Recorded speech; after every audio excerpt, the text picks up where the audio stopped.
الفرق ما بين ابهات زمان وابهات دلوقتي. يا رب لو ابوك عايش تشترك في القناه وتعمل لايك للفيديو. ابهات زمان. انت هلا رجعت امبارح بالليل الساعة كام؟ رجعت الساعه 9 امبارح بالليل يا حاج. لا يا حبيبي انت كداب، انا حددت لك مع الساعة 9 وانت داخل البيت امبارح الساعة 9 ودقيقتين. انا اسف يا حاج، مش هعمل كده تاني. لا مفيش حاجة اسمها اسمع حبيبي.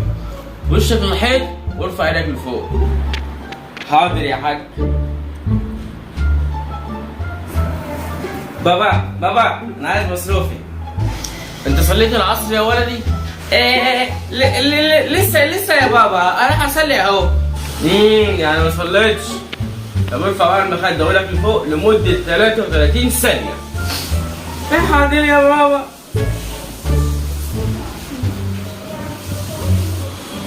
هات لي الشاي يا ولية.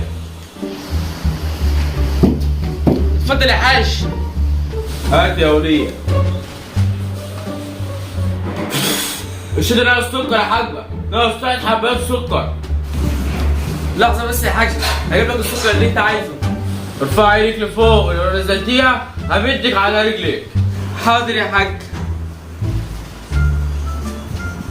انما بقى ابهات دلوقتي اتفرج. حسيت معاني يا حاج. من بدري وروقت الشقة كمان. شاطر يا حاج. قوم بقى امسح السلم بالمرة. حاضر يا حاجة. حمامة.